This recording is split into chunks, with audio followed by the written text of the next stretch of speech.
What's up, world? Today I am in the office instead of out and about, and I wanted to show you guys the setups that I've been using for documentary work this year. I got contracted for a documentary throughout the course of this summer that follows the story of a guy who's paddleboarding all 5 Great Lakes, like across all of them, to raise money for mental health. I've been shooting on Fujifilm for a few years now, and this is what you've been seeing. If you've been watching the vlogs and the behind the scenes stuff, this is the footage that you've been seeing is from primarily these 2 rigs. So the first rig that I have set up is my Fujifilm X-T4 rig.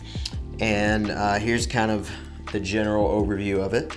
Now, this thing is pretty cool. And here's what I've got on it. So I've got the Fujifilm X-T4 and I've got the 16 to 55 f2.8 constant aperture lens on there. And that is, I think, Fujifilm's best lens overall for video. And so I've got that on there to kind of cover that wider 24 to 70 focal length. This is my go-to. Like, I can pretty much anything that's happening. I've got enough reach where I can get some stuff far away. I've got enough width to where I can get stuff close up and everything else in between. And it stays at f2.8, which for me is more than enough bokeh, and I'm happy with it. So Fujifilm X-T4, 16 to 55 f2.8.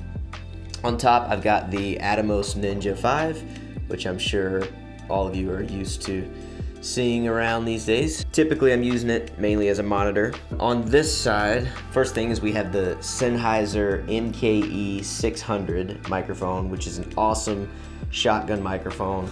I have it right now with the dead cat on it because I'm outdoor, I'm on a boat, I'm in wind. Got that in the shock mount running straight into camera, and it does take a battery, but it lasts forever, and I just keep an eye on it and it's no big deal. On the side here, I have just kind of this generic handle that I picked up. Pollen Co.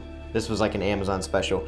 I liked it because you can unscrew it and you can turn it around if you put it on the other side of the camera. It has a hot shoe on the top, which is really cool, so you can kind of do whatever you want with it. Here, the whole rig is running off of a Sony NPF battery. I've got a small rig plate that you can order, and it's just a simple single NPF style battery holder. It has 12 volts out on one side, 7.4 volts out on the other side, and that powers my camera, just my camera. I actually run the monitor separately with its own battery just because I get the most battery life that day, and when I'm out on a documentary shoot all day, it's like I don't really want to change batteries. But if I do need to change batteries, it's just as simple as going right here, popping this out, putting a new one in, and then on the back here, you can kind of, what I do is I flip this little screen out so that there's kind of just a way to access the menu and stuff, because once the battery's in there, there's no place for the screen to go, and that looks kind of clean. On the front, the only other things that I have on this rig is a small rig matte box. This is like the smallest one that they make, and then I actually don't like the sliding filters of the matte box. The matte box is just for to try to prevent lens flares if I don't want them. I don't use it for filters because I find them annoying, so I just have this variable ND on the front. It's a K&F concept one, just a simple one. It is on a small rig plate. Now this is a standard Manfrotto plate, but on top of it here is a small rig plate that puts rails on it. The rails don't do anything for me because I don't have a follow focus on this rig. The rails don't do anything really except for hold this battery thing in place. So it kind of makes it one big unit. It helps it with balance too, so that when I set it on the ground, even if I set it on the Manfrotto plate, it won't topple forward or backwards or anything like that. Small rig top handle here, and this is the top handle that can be taken off and reversed however you want it. So you can, if you want your monitor lower down, you could switch this over and slide it down into the front, and it's more extended. And yeah, it's got the whole thing. Small rig friction thumb screw in order to have the monitor mounted on there. So a lot of small rig stuff. I'm a huge fan. I believe in everything that they make. They never disappoint. And they always include tools. Like in every single small rig setup ever, they include one of these. which is, I think, is amazing. But that's it for this rig.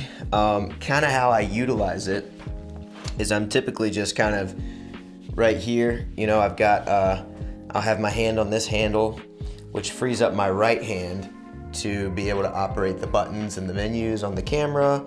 If I need to flip the screen out to operate the menu, I can. Like if I'm holding it here and I need to flip this around to see it, super easy.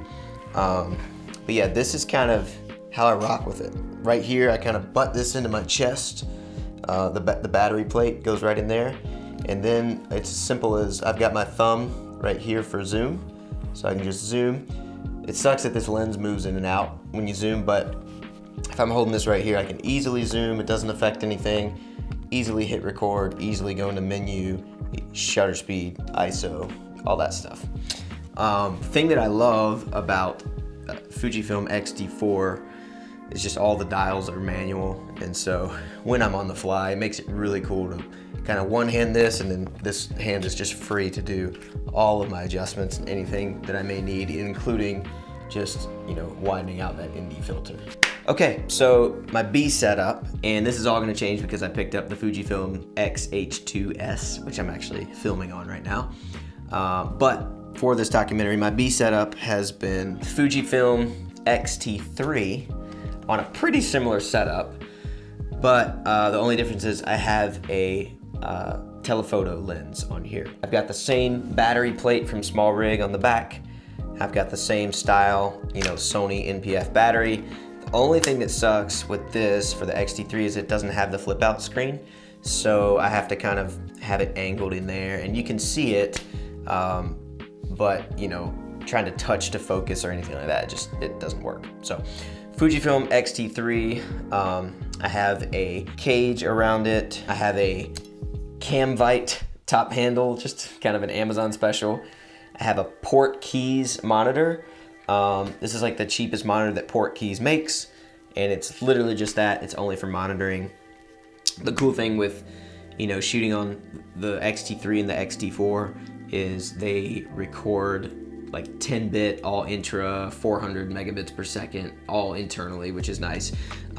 So I'm not using the monitors when I'm on the fly a ton for like actual recording. I just need them for monitors. On the side here, I have a Camvite handle, another Amazon special. It came with this top handle actually in a unit. On the side, in terms of audio, I just have a Rode Video Micro Go. Super cheap. I'm not using audio from this camera typically because this is my telephoto rig.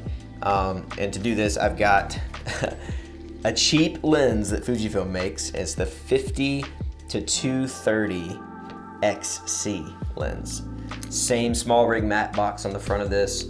No ND filter because it's telephoto, and when I'm shooting that far, I honestly don't care that much about bokeh. This is a really lightweight setup for telephoto, and the reason I went with this particularly for telephoto is because I actually don't like the way Fujifilm's IBIS interacts with the optical image stabilization in the lenses.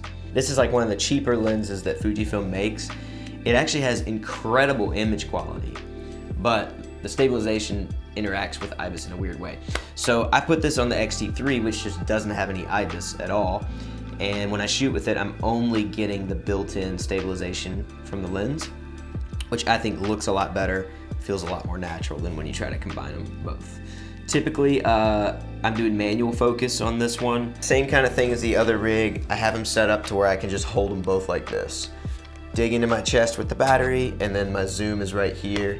And then I have, you know, record, all my dials are right there. And then I have, of course, my manual focus. Sometimes I'll put a follow focus on here. So that's it. That's what I've been doing for this documentary. X-T4 with a 16-55 2.8, and then X-T3 with the 50-230 XC lens.